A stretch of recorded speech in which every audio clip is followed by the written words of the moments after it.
The BC Lions are 4-point favorites on Saturday night for their game against the Montreal Alouettes.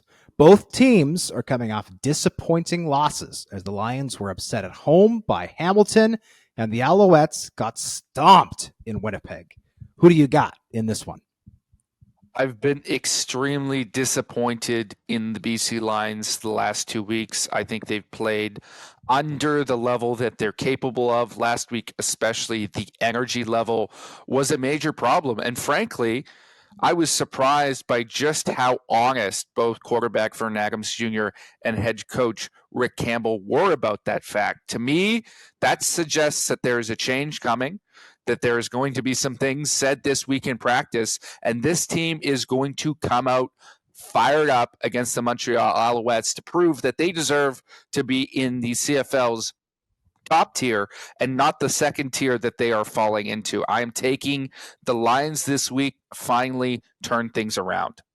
You know, there has to be some concern within the Lions front office there with these back-to-back losses because everybody was anointing them the team that was going to come out of the West Division and slay the dragon that is the Winnipeg Blue Bombers that have come out of the West Division for 3 straight seasons now. But I'm a little worried about this team, and especially because the offensive line has gotten worked a little bit more than we're used to seeing with this group. I think the defense can still be really good, but we need to see this offensive line play better because Vernon Adams Jr., to his credit, has played more consistent football. He's cut out the turnovers, especially that we saw flare its ugly head in Toronto in that loss at BMO Field earlier in the season. So I'm going to take the Lions here because I think they're highly motivated, and they also understand that for that game in October to mean anything against Winnipeg for the season series tiebreaker between those two teams, they have to keep pace with the Blue Bombers. So I expect a big-time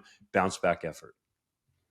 Yeah, I'm going to roll with the Lions as well here because I think they deserve the benefit of the doubt. But right now, I am in the opposite camp with the BC Lions as the Elks. I need to see one more good game for the Elks before I believe in them. I'm only willing to see one more bad game from the Lions before I stop believing in them. So they've got to take advantage here. And let's be frank, the Alouettes looked atrocious in Winnipeg. Surely the Lions can go in there and cover a relatively short spread. The Winnipeg Blue Bombers are 7.5-point favorites over the Saskatchewan Roughriders on Sunday. The Bombers have won both Labor Day Classics since the CFL returned in 2021, though they've not won 3 in a row since 1982. Been a while. Can the Bombers win and cover in Regina? I'm taking the Riders this week, boys. And that's not to say I don't think that the Bombers are the better team. Winnipeg went in there in week 2, 145-27. But I have a hard time in any year seeing Winnipeg go into Saskatchewan and win twice. That is a huge ask. I think the Bombers are going to win the Banjo Bowl handily, I guess a week and a half from now. But right now, I'm taking the Riders this week, and I feel good about it. You're getting a touchdown. This is a team that has traditionally, they won 11 straight Labor Day Classics from 2005 to 2015. Some of those years, they were the much better team. Some of those teams, they were the worst team. It doesn't seem to matter on Labor Day. I'm rolling with the green and white. That's a shocking pick, especially considering Jake Dolegala is still at quarterback for the Saskatchewan Roughriders. He looked good against the BC Lions, but we saw some cracks in the second half as the Lions started to mount their comebacks. I think that's more of the Jake Dolegala that we'll get to see this week.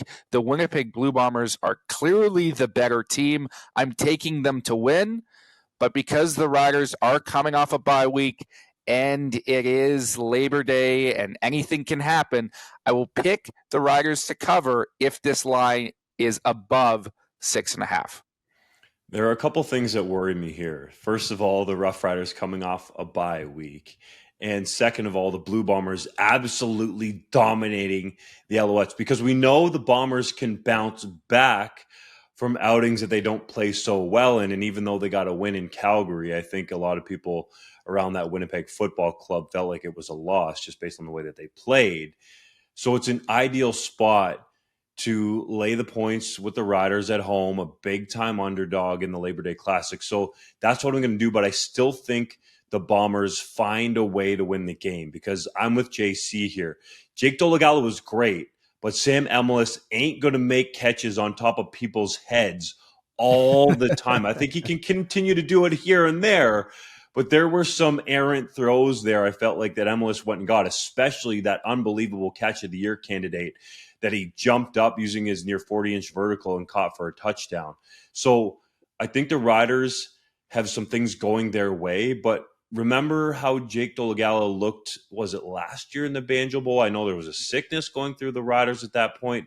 It wasn't so good. He's got much more experience now, but I feel good about taking the Riders plus the points, as long as they stay over a touchdown. If it gets under a touchdown, then I'm taking the Bombers.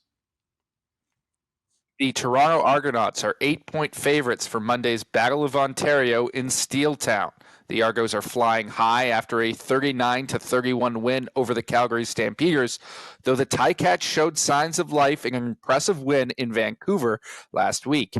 Toronto snapped a 7-game losing streak on Labor Day last year. Can they beat Hamilton again in 2023? I definitely think they can. And guys, you remember that game last year where the Bombers went to Hamilton and the TigerCats absolutely put them on them, and it ended up being an anomaly, and we'll probably never see a game like that again from Dane Evans in his CFL career. I think that's what happened last week in BC. The Lions got caught napping a little bit at home, and the TigerCats went into a situation where they're usually not good on the West Coast, but I think that 4 p.m.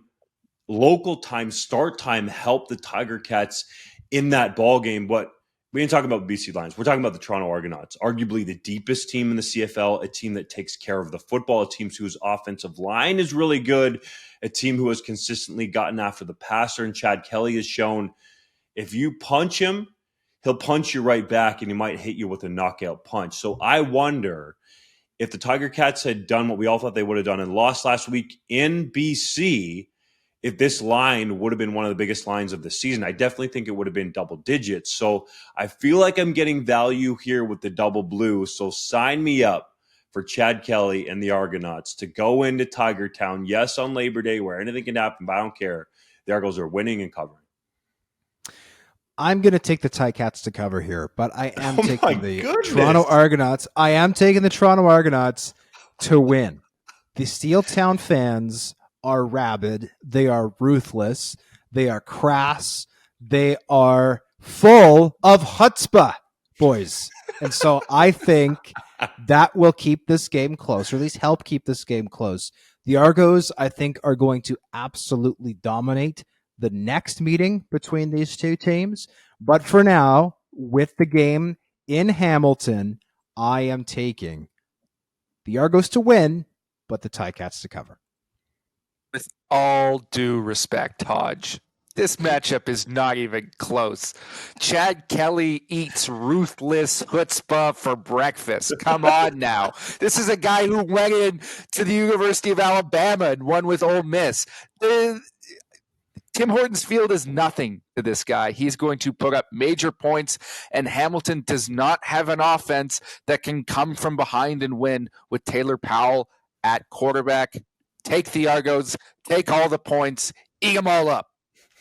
It should be said that I'm pretty sure we all picked BC last week, and we probably all look pretty stupid for the people watching those videos. Back in, if I do remember that Seinfeld episode right, weren't they talking about the proper pronunciation of chutzpah or schitzpah or schutzpah or however you're supposed to say it? I've never seen an episode of Seinfeld in my life because I'm under the age of 35. How are you alive, bro? Because I'm under the age of 35, and other TV shows exist, which I know is something that Seinfeld. This is the only TV show that you ever need to see about life, coming from a farm boy who had rabbit ear TVs and barely got any TV shows. Seinfeld, you got to see it, Hodge. At least watch this one. Do you think the fact that you had access to like 3 shows might have affected your taste a little bit? It's possible. I'm 26. What's Seinfeld? What is this? What are you talking about? It's a show that Gen Xers talk about way too much. That's what it is. Let's see. I don't think there'll ever be a show greater in the history of television or whatever it turns into in the future. You have to watch The Wire then, because no, that's overrated, man. Come on now. Seinfeld applies to real life situations all the time, boys. It's timeless. And for your generation, It's evergreen, okay? On the internet, it can live forever. What did you say, JC? I said we're going to have to cut this segment. No, we're not cutting this segment. No, it's going to stay Seinfeld's in. amazing. We're just Everything else having can go. a separate video in between all our picks of Justin Dunk's defense of Seinfeld. The that's all SEO we're on doing. that would be great. The Calgary Stampeders are 5-point favorites in the Battle of Alberta, despite the Elks coming off 2 straight dubs, if you didn't already know. Jake Maier got his mojo back against Toronto last week as he threw for 4 touchdown passes, but it didn't matter because he didn't win, boys. Can Edmonton do the unthinkable? I don't think it's so unthinkable, though, and win a 3rd straight game. I'm rolling with the Stamps this week, and I have been as critical of the Stamps as anybody this season. But the reason I have faith in Calgary this week is I thought the Ottawa Red Blacks did a very poor job of game planning against Trey Ford, and I think Brett Monson is a lot smarter than that in Calgary as a defensive coordinator. I think they've got the tools that they need, i.e. Cam Judge, to spy him more effectively, and I think that Monson is going to do a much better job of scheming that offense that, let's also say this, has a significant amount more film on it than it did even just a couple of weeks ago since Jarius Jackson took over. So I'm going to take the Calgary Stampeders for that reason, but boys, I will not be surprised at all if Edmonton wins this week, and in turn, in doing so, wins my favor. I think you make a very sage point there, Hodge. Cameron Judge might be the only linebacker in the entire CFL who is athletic enough to match Trey Ford's stride for stride. Of course, he ran a 4.5 coming out of UCLA. Trey Ford ran in the 4.4s. It's going to be an interesting matchup between those two. But to me, this game comes down to 2 people, Dave Dickinson and Mark Mueller on the offensive side of the ball for the Calgary Stampeders, because we saw that passing offense come to life last week after doing almost nothing for the 4 weeks prior.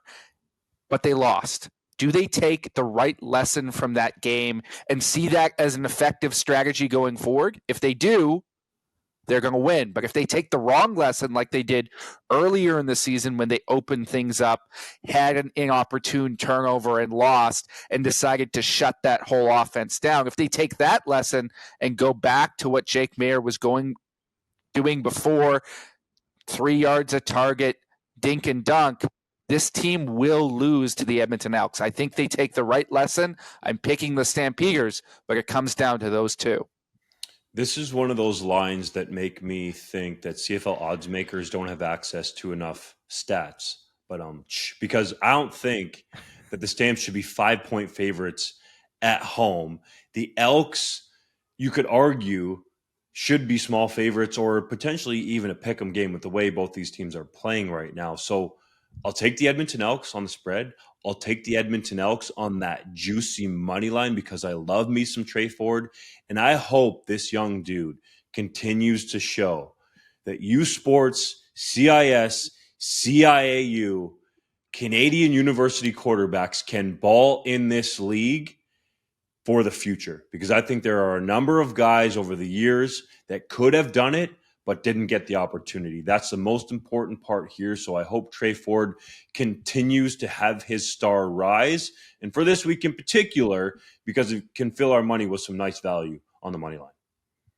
And I will say one more thing. I hope that McMahon Stadium is full this weekend. The Edmonton Elks had almost 24,000 at home this past week, despite losing the previous 22 games in a row at Commonwealth Stadium. Now, that number was buoyed by some evacuees from the Northwest Territories. By the way, credit to the Edmonton Elks for that initiative. That was awesome. But if they can get 24,000 after losing 22 games in a row, surely the Calgary Stampeders can get 25, 28, 30,000 on Labor Day. There's going to be Elks fans there. Hopefully that attendance is solid.